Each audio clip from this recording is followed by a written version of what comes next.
Hello, and welcome to my Smackdown review. Once again, WWE back in Madison Square Garden. Again, is it sold out? Sometimes I wonder. Well, maybe it was since, who they brought on this show in the past two nights. But since Smackdown was in the Garden, like I said, WWE 2 nights in a row with this. What was going to happen with, on Madison Square Garden tonight for the second night in a row, other than the King of the Ring finals tournament? Well, that finals tournament, semifinals tournament, we'll get to that in a second, but what do? We kick this show right off the bat with The Undertaker. Of course, a big pop for him when he came out. He does his usual entrance. People chant Undertaker, and what was the dead man here to do? And trust me, I know many people on the internet were already saying, the Fiend's going to attack him. The Fiend's going to attack him. Bray Wyatt's going to take him out. Just like they were all saying last night for him to take out Stone Cold Steve Austin. But nope.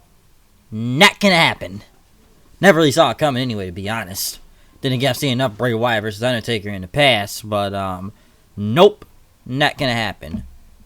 Undertaker was here, though. Pretty much he wanted to come out and take a moment to absorb all this. Because he's here for the past 30 years. He has considered these hallowed grounds of Madison Square Garden his home. And he doesn't know how many times he's going to get to come back home. But, there's something he wants everyone to remember about this place. That titans were born here. Legends that made their names. And the heroes that were created in Madison Square Garden. Undertaker pretty much said that it was rewarding to take some of those souls he's beaten a bit with him too. But yes, the dead man, he pretty much went on, to talk about the souls that he has taken with him, and that they will not be forgotten because they will echo in these hallways for eternity, and talked about the new era of superstars. Undertaker was talking about until Sami Zayn came up, interrupting him then, dancing, of course, to his music. Undertaker looked confused why he was even out here. And, pretty much says that, Undertaker, you're a legend. You sold out the Garden several times for over 30 years. And that is your yard. And he has the utmost respect for him. And you're opening up Smackdown in the year 2019. But it should have been him. Not quoting Dolph Ziggler, but Sammy said it should have been him. He said 30 years is a long time. When is enough? And talked about the legends just needing to pave the way for the future, and the future is now, and it's Sami Zayn. Pretty much said that the fans probably want nothing more than him to take out The Undertaker, but that's not why he's here. Pretty much fans chanting, "You suck at Sami then." He pretty much says he's out here for respect, and he asked Undertaker to pretty much leave. And he shared that the WWE's future isn't good with his hands. And he would give him his word. Undertaker pretty much, kind of smirked and just gave him the microphone, was about to walk off. But Undertaker looked. He turned around, looked at Sammy, shook his head no, chokeslammed him. There you go. Walks back up to the stage, raises his fist like he usually does to his music. As Shane McMahon was watching, he was pretty much watching, that. But what do I have to say about this whole thing? They brought in Undertaker to say a few words, chokeslam Sammy, and that's it. That's all they basically brought him in for. He was just there to kill Sami Zayn. I know people said, well, they buried Sami Zayn. Like, Sami Zayn was already buried, okay? You might as well just add 3 more feet to the 6 pounds of dirt, 6 levels of dirt that's already on him, alright?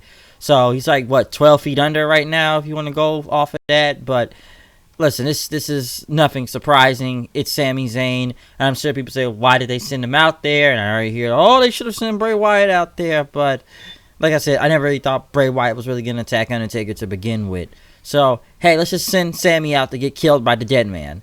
Basically, so people pretty much paid to come to Smackdown. I'm sure a lot of people out there, the reason why they probably sold out the Garden, because they wanted to see Undertaker, just like how last night they wanted to see Stone Cold Steve Austin. Well, at least Austin did more on Monday Night Raw, but, Taker, he hits the choke slam, and that's it. he just says a few words, choke slam, leave, still with his hat and coat on, and he's gone. So that's basically what you got. You didn't really get anything big or some big angle or anything. It was just the dead man wanting to come out and talk for a minute. Do people want to see Undertaker? Yeah, it's the Undertaker, but this was just kind of whatever. But hey, they're gonna pop for that choke slam though, so they want to see Undertaker do something. It's Undertaker, so there you go from that. But pretty much after that, then Shorty G, aka Chad Gable, walked into Shane McMahon's office. You know, pretty much Elias, which was announced earlier in the day that he would be out of the King of the Ring tournament due to an injury, which I'm sure we all know where this is going, and that Shane was done with jury duty today, to what I've read also, and that Shane said he's going to find an opponent from Raw, Smackdown, or someone that's already lost in the tournament to face Chad Gable tonight. So I'm sure y'all know where this is going. Andrade Cien went against The Miz.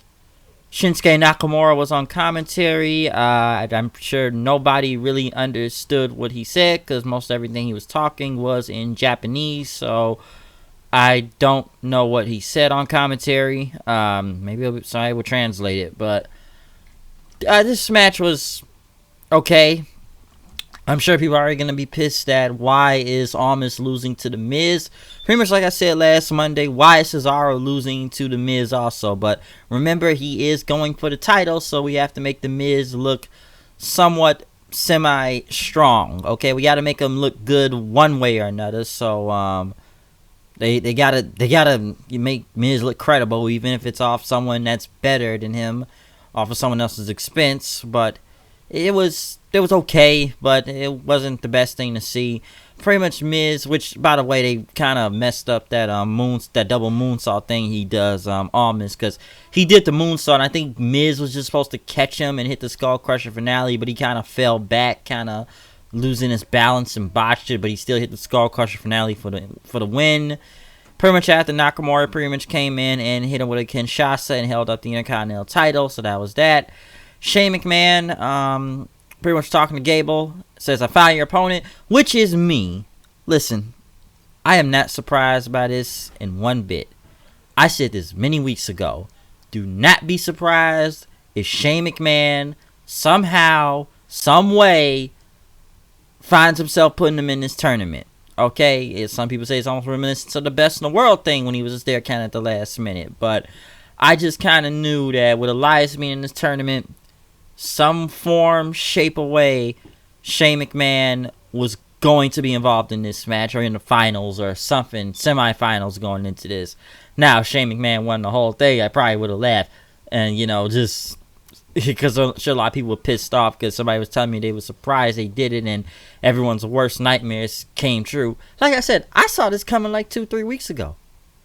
I'm not surprised. Personally, I found it funny.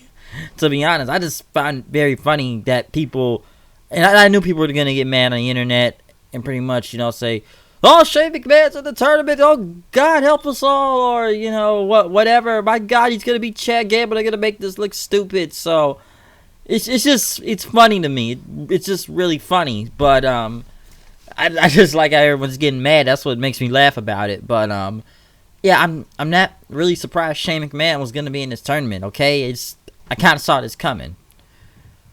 Next, they had Mandy Rose and Sonya Deville come out. Mandy Rose pretty much basically cut a promo saying that she's hot and Nikki Cross is not hot and that men open doors for her while Nikki looks like a rat out of the Lincoln Tunnel.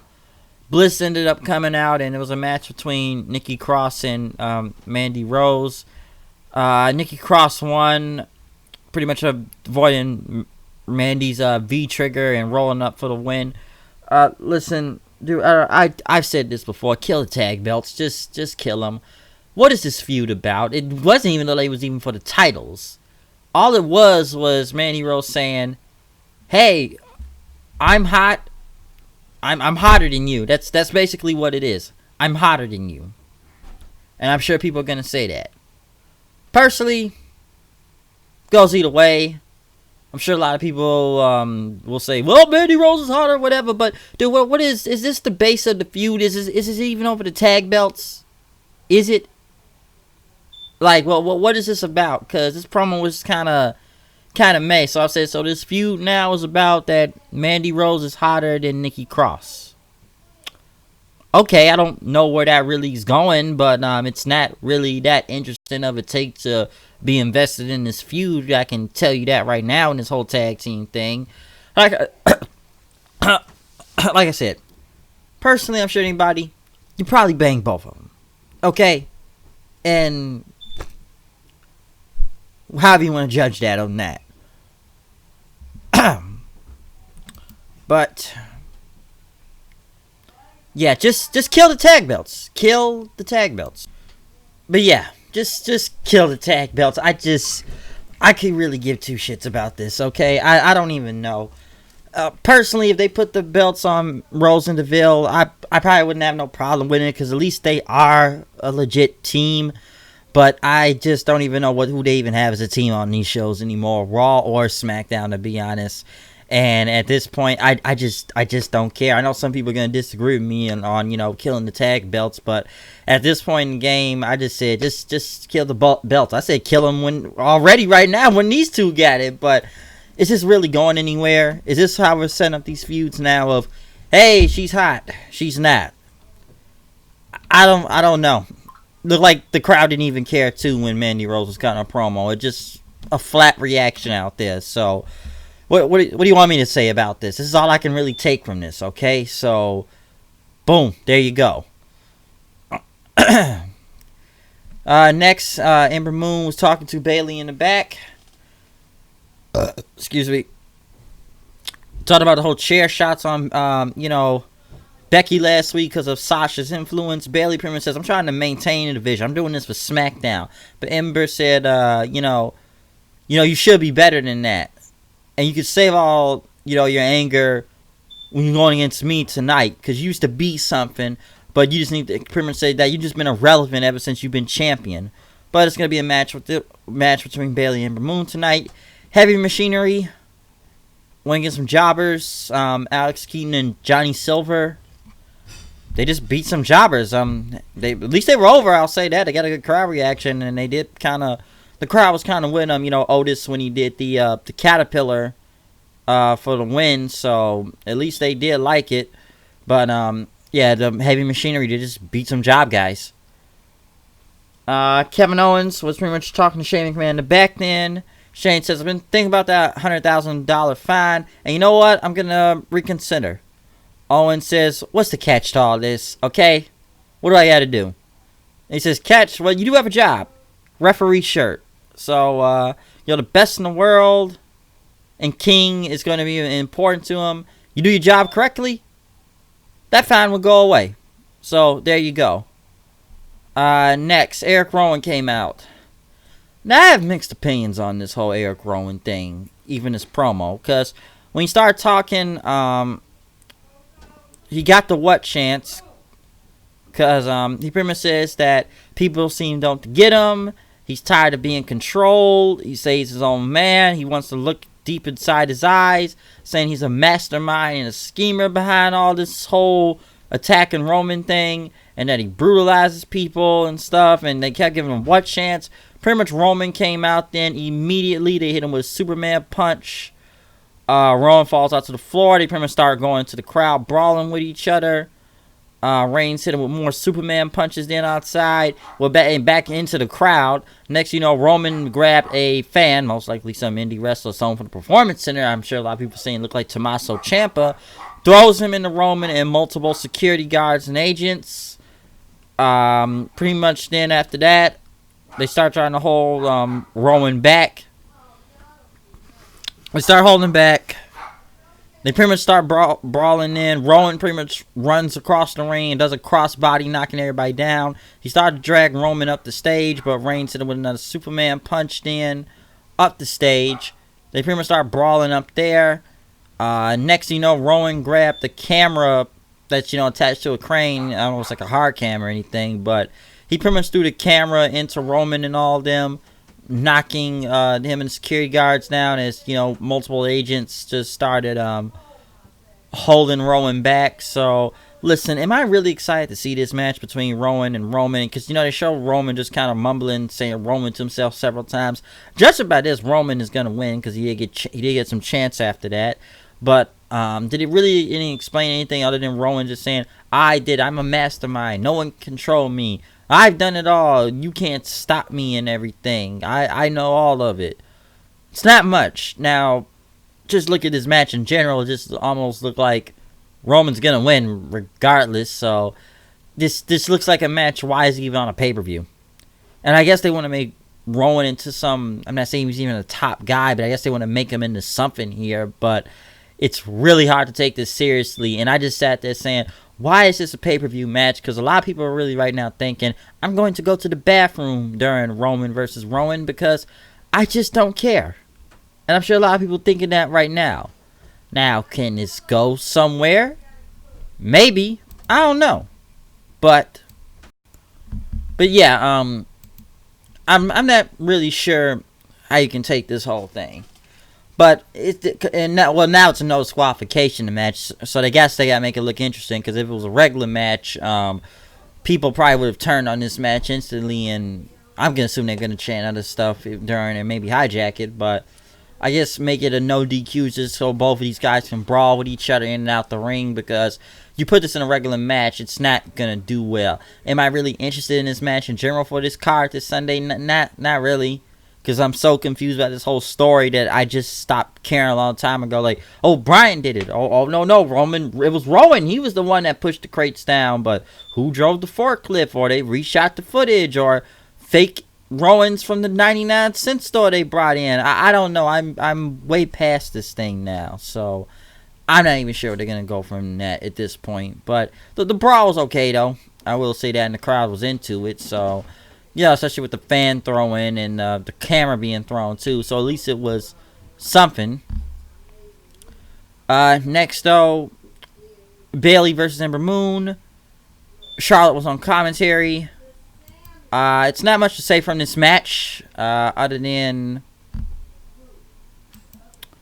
yeah, it's not much to say from this match other than, Moon pretty much getting the win. Well, not getting the win, but... Bayley getting the win after Moon was going to go for an eclipse. Bayley pretty much dodged it. Moon did a roll, and Bayley pretty much caught her back with a Bayley to belly for the win.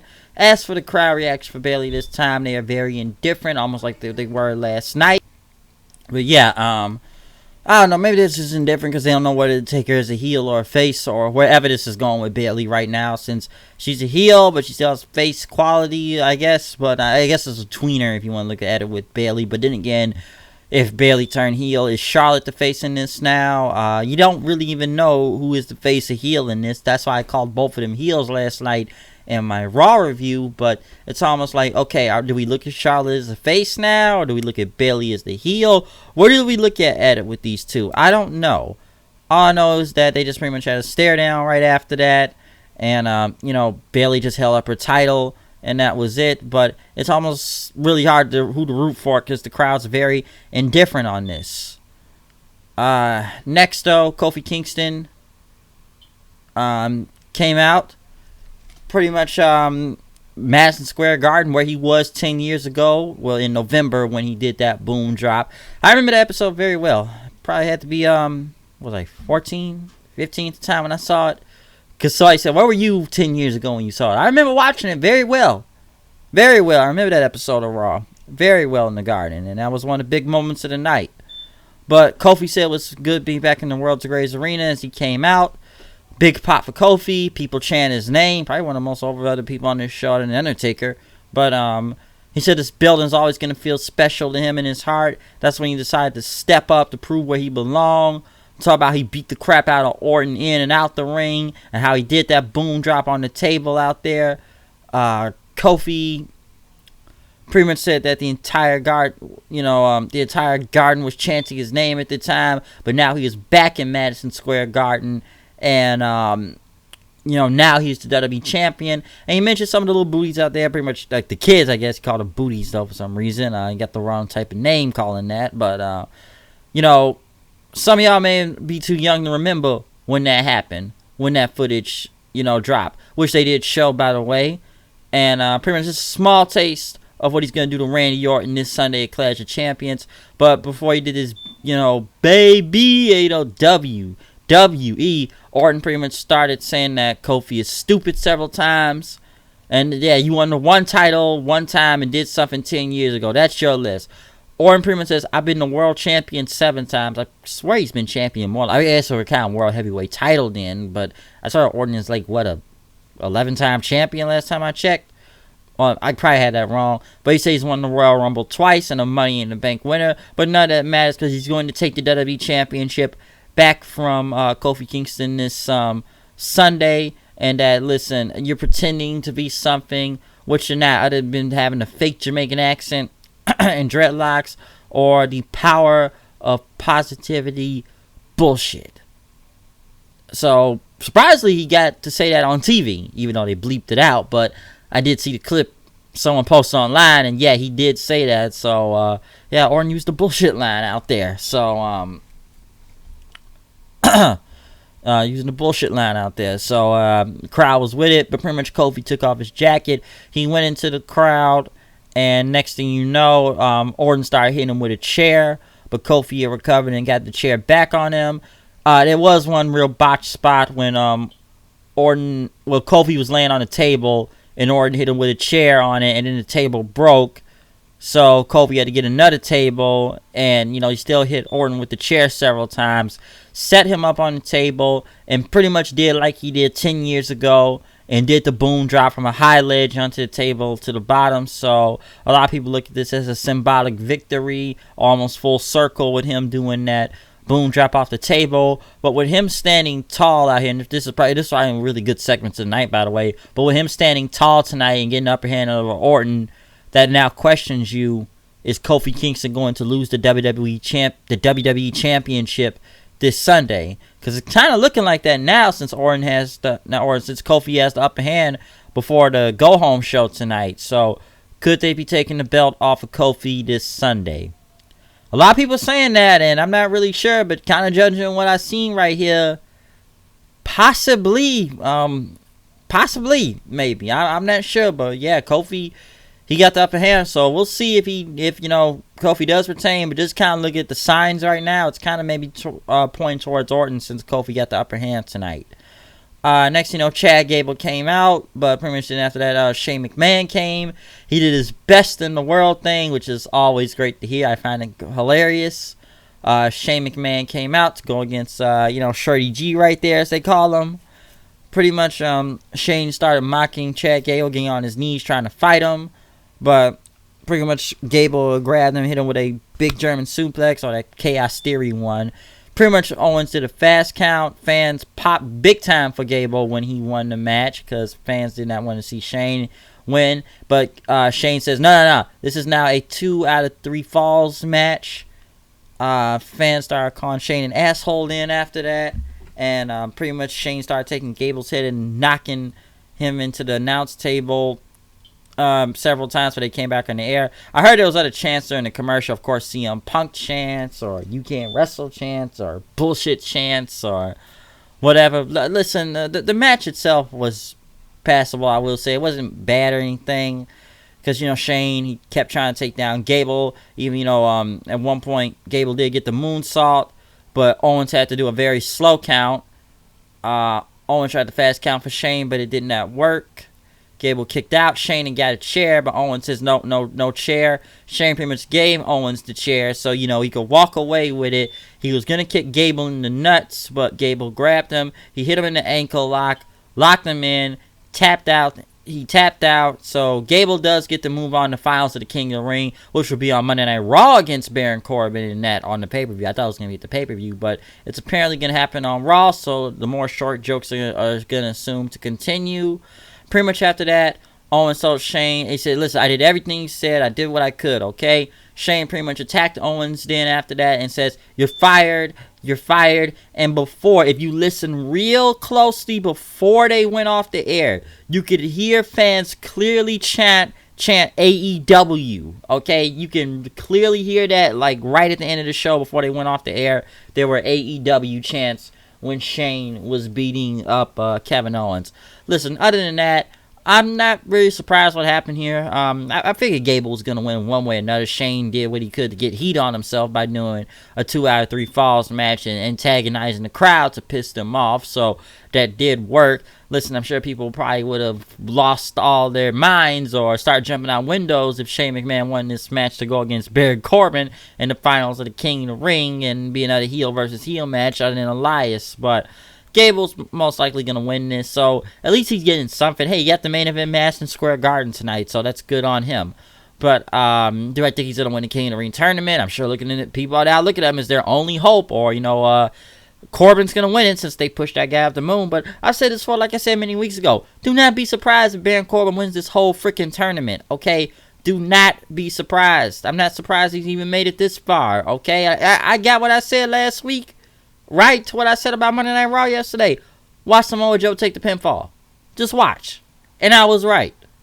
So, if he does win this Sunday, do not be surprised. I would not be surprised by that. So, maybe Gable...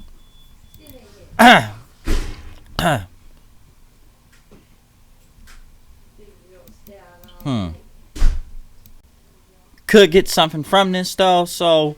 We'll see what happens in the finals of this tournament, though, if Gable will win. But like I said, do not be surprised if Corbin wins, though.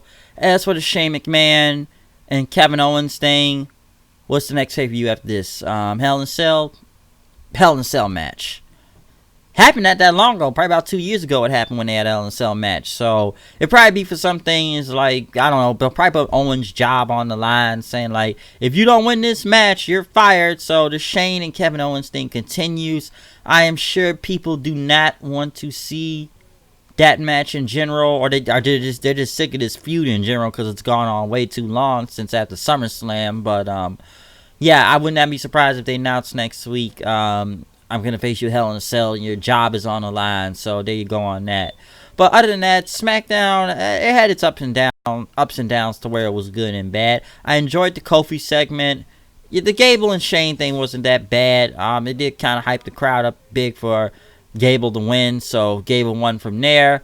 Undertaker showing up, even though he just kind of talked and killed Sami Zayn, so that's basically what you're going to get from that, so it's not nothing much. But, yeah, it's not a lot to talk about. This show was kind of up and down to me anyways from the parts. Because, I don't know, man. Miz versus Almas was whatever. But I just kind of found a laugh a little bit. Miz is beating Almas. The whole Mandy Rose, hey, I'm hot, you're not hot promo is just kind of whatever to me.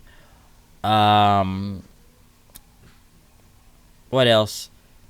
Bayley versus Moon was alright. Was what it was.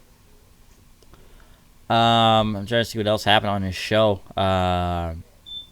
It's basically it when you really think about it, unless I've missed something other than, Shane McMahon or whatever else was on this damn show tonight. But, yeah, it's Intercontinental Heavy Machinery. The Roman versus Rowan. Okay, the Roman versus Rowan type of brawl was okay, too, so... It was what it was. Who are the tag team champions on this show again? Oh, yeah, New Day's champions. They weren't on here tonight. I forgot.